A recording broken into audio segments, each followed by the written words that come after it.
Hey, so what happens when you run that executable file? Why are we told not to do that?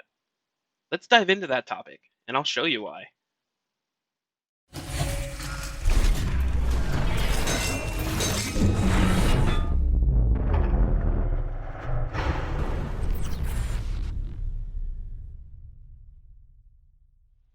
Real quick, guys, before getting too into this video, I want to give a shout out to my buddy Alex over at Better Code. This is his YouTube channel. He's just starting out like me, but he recently uploaded a video about a remote access Trojan that honestly it inspired the reason I'm making this video today. So please go check him out, give him some likes, give him some feedback on his channel. Thank you so much. All right, guys. Well, welcome back. This time I wanted to chat with you about what what the bro. So I wanted to talk with you guys about why you can't just blindly trust any executable you might come across on the internet. What we're looking at here in this example is on the left side, we have the attacker perspective, right? So this is the hacker. This is the guy who actually went through and set everything up. And I'm not going to show you in this video how to actually set up the attack that we're about to perform. Rather, I just want to have you learn, what it is that the attacker can see and what type of control is it that they might be able to gain over your computer. So this is again, this is the bad guy.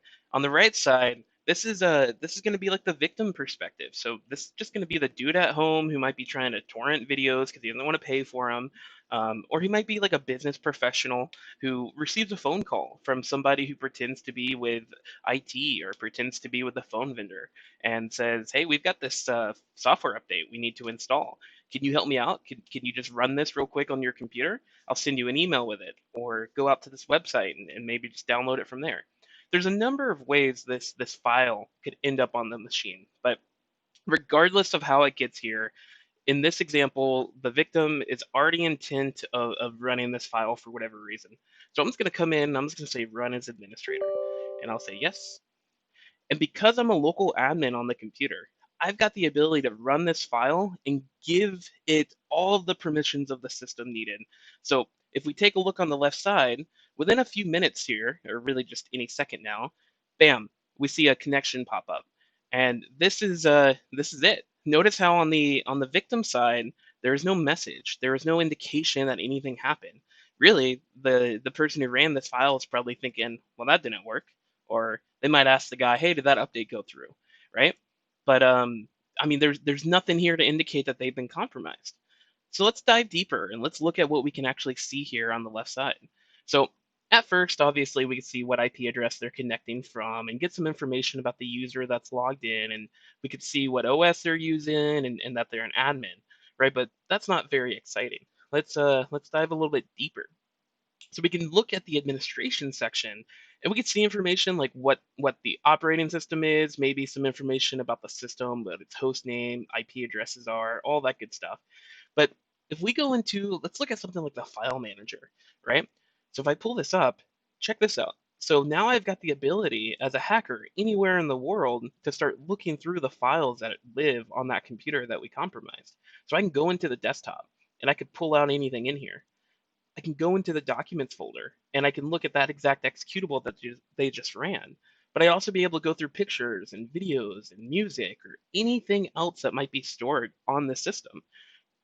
Do you maybe have something stored that you wouldn't want public? This could be a way that gets compromised. So that's just one feature of this. But if we keep digging deeper, obviously we've got all kinds of other options. Like I can remotely shut that computer down or I could restart it on you. But under the monitoring section, this is where things get kind of crazy.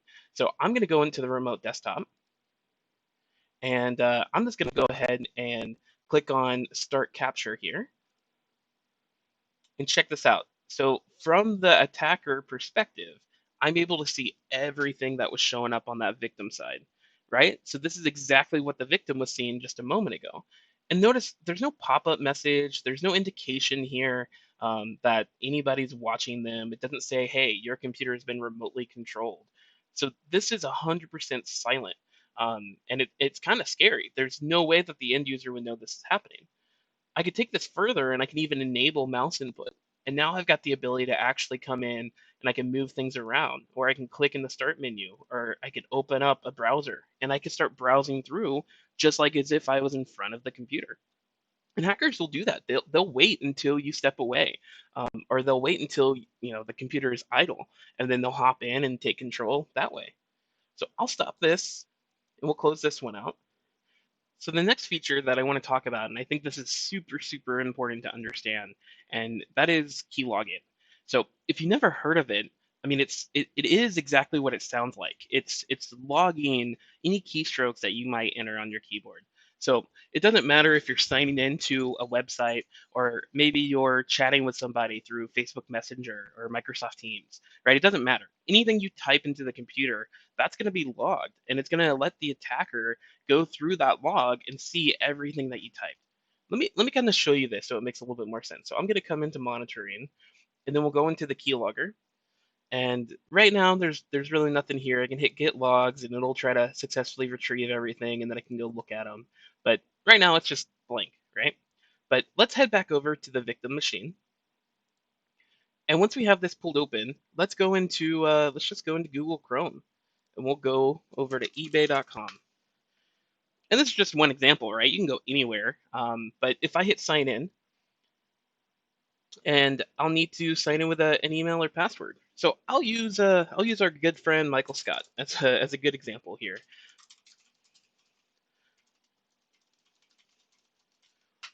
And we'll just go ahead and sign on in as him.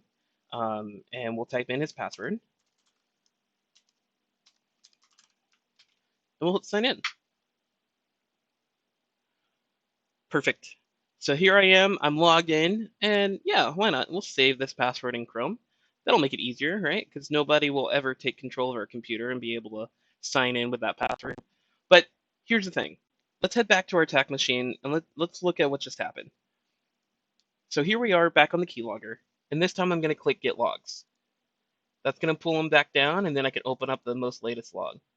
And check this out. So we see here Google Chrome goes to ebay.com and then presses enter. Now we're on a sign in or register page for eBay. Now I see, okay, someone typed in an email address, pressed enter, press tab a couple times, check that out. I've got the password right there, completely in plain text, available for us to take control of. And it was that simple, right? There was no indication on the victim side that this was going on. There's no way that the person would have known, that Michael Scott would have known that he was compromised. And now I've got the ability to take this username and password, and I could sign in with this anywhere. But I don't have to end there, right? I could take this further and think, well, what other accounts might Michael be using this password on? Maybe he's on LinkedIn. Maybe he's on his Chase Bank, right? Like maybe we can use this in other places and wait for him to sign into one of those websites, and then I would know. So that's another huge thing. You guys, I wanted to make sure you've seen, because it's really important to understand that that type of stuff is going on. We can do all kinds of other things too. We could, send the victim off to a website of our choosing, and we could run our own executables or any. I mean, honestly, at this point, we've got more control of the computer than Michael Scott even has. So that's it. I just wanted to show you the overall, like, why you shouldn't run executables on the internet. And next, I'll show you a few things to be aware of because, yeah, maybe okay, I'm not just going to download and run an exe that somebody tells me to, right? But what about a Word document? That'll be safe, right? Yeah. Tune in next time. We'll talk about it.